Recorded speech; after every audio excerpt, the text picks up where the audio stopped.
Have you ever felt like your brain is just full? Like a computer with too many tabs open, running slow, getting stuck, and constantly on the verge of crashing. You try to focus, but 1,000 thoughts are pulling you in different directions. You try to relax, but your mind just won't shut off. What if I told you that your brain isn't actually built to think all day long? It's not designed for this constant, relentless stream of information, worry, and planning. It's built to recover. And the key to that recovery isn't more stimulation or another productivity hack. It's silence. Today, we're diving deep into the neuroscience of what happens to your brain when you start meditating daily. This isn't about spirituality or mystical experiences, although those can be part of it for some. This is about the hard science, the tangible, measurable changes that occur inside your head when you give it the one thing it desperately needs: a break. Let's start by understanding the problem. The modern, chronically stressed brain. Every time you feel stressed, whether it's from a looming deadline, a difficult conversation, or even just rush hour traffic, your body goes into fight or flight mode. Your adrenal glands flood your brain with cortisol and adrenaline. These are stress hormones. In the short term, they're incredibly useful. They sharpen your focus and give you a burst of energy to deal with a perceived threat. But here's the catch. Our modern lives are filled with chronic, low-level stressors that keep this system constantly activated. We're not running from tigers anymore, but our brains are reacting as if we are, day in and day out. This constant flood of cortisol is toxic to your brain. It literally shrinks your neural pathways. It damages the hippocampus, the part of your brain crucial for learning and memory. It weakens the prefrontal cortex, your brain's command center responsible for decision-making, emotional regulation, and impulse control. Over time, this constant stress overload makes you more anxious, more forgetful, and less able to handle even minor challenges. Your brain is literally wearing itself out. So, how do we fight back? How do we give our brains a chance to heal and rebuild? This is where meditation comes in. When you sit down to meditate, even for just a few minutes, something remarkable happens. You activate your parasympathetic nervous system. Think of this as your body's rest and digest, or feed and breed system. It's the complete opposite of the fight-or-flight response.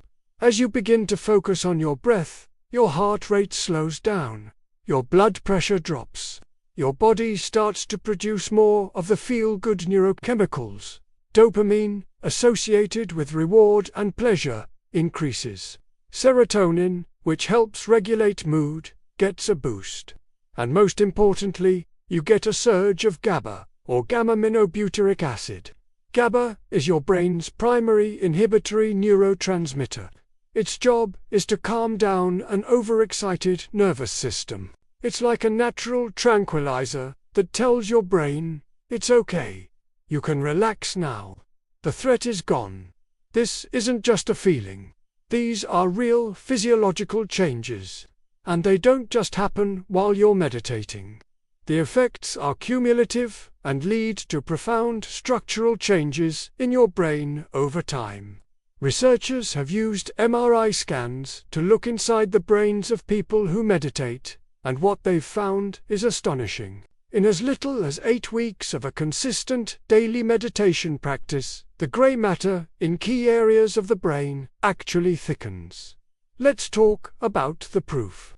A landmark study from Harvard Medical School found that participants in an 8-week mindfulness program showed significant increases in gray matter density in the hippocampus. Remember, that's the area that chronic stress damages. Meditation doesn't just protect it. It helps it grow stronger, improving your ability to learn and retain memories. At the same time, they saw a decrease in gray matter density in the amygdala. The amygdala is your brain's fear center. It's the part that triggers the fight-or-flight response. A smaller, Less reactive amygdala means you're less likely to be hijacked by stress and anxiety. You become more resilient, more emotionally balanced, and better able to respond to situations calmly and rationally, instead of reacting out of fear. This is the essence of neuroplasticity, the brain's incredible ability to reorganize itself by forming new neural connections. As the renowned researcher and author Dr. Joe Dispenza puts it, you can rewire your brain by thought alone. Every time you sit to meditate, you are actively practicing this rewiring. You are weakening the old, worn-out neural pathways of stress and anxiety, and you are building and strengthening new pathways of calm, focus, and awareness. So, what does this all mean for you, and how do you get started? It's far simpler than you might think.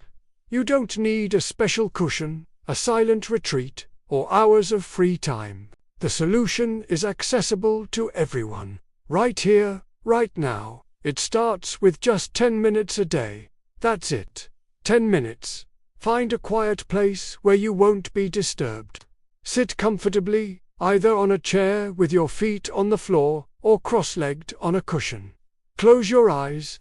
The first step is simply to bring your attention to your breath. Don't try to change it or control it. Just notice it. Feel the sensation of the air entering your nostrils, filling your lungs, and then gently leaving your body. This is your anchor. Your mind will wander. That's what minds do. You'll think about your to-do list, what you're having for dinner, or that awkward thing you said yesterday. That's completely normal. The practice isn't about stopping your thoughts. It's about noticing that your mind has wandered and gently, without judgment, bringing your attention back to your breath. Every single time you do this, every time you notice you're lost in thought and guide your focus back to your breath, you are performing a mental bicep curl. You are strengthening your prefrontal cortex. You are training your attention and building the muscle of awareness. This simple act, repeated over and over, is what rewires your brain. Consistency is far more important than duration. 10 minutes every day is infinitely more powerful than 1 hour once a week. You're building a new habit for your brain. You are carving out a dedicated time for recovery, telling your nervous system that this is a safe space to power down and repair itself. Over time, this practice of returning to the present moment will start to spill over into the rest of your life. You'll find yourself more present in conversations, more focused at work, and less reactive to the little annoyances that used to throw you off balance. You'll begin to notice a small gap between a stressful event and your reaction to it. In that gap lies your freedom, the freedom to choose a calm response instead of an automatic, stressed-out reaction. It's important to understand that meditation isn't about making your problems disappear. It's not about creating a perfect, blissful state where nothing ever bothers you. Life will still be life. There will still be challenges, deadlines, and difficult people. The goal of meditation is not to escape the world. The goal is to repair and strengthen yourself so that you can face the world with more clarity, resilience, and grace. You are building an inner refuge of calm that you can return to, no matter what storms are raging outside. You are giving your brain the rest it needs to function at its best. So, I invite you to try it. Just for 1 week. Commit to 10 minutes a day, set a timer, find your breath, and gently guide your mind back whenever it wanders. Observe what happens. Notice the small shifts in your mood, your focus, and your overall sense of well-being. You are not just sitting still. You are actively changing your brain for the better. You are taking back control from the chronic stress of modern life and building a foundation of inner peace, one breath at a time. Thank you so much for joining me on this deep dive into the brain. If you found this helpful and want to learn more about how to optimize your mind and body, please hit that subscribe button and turn on notifications so you don't miss our next video. We're all on this journey of self-improvement together. See you in the next one.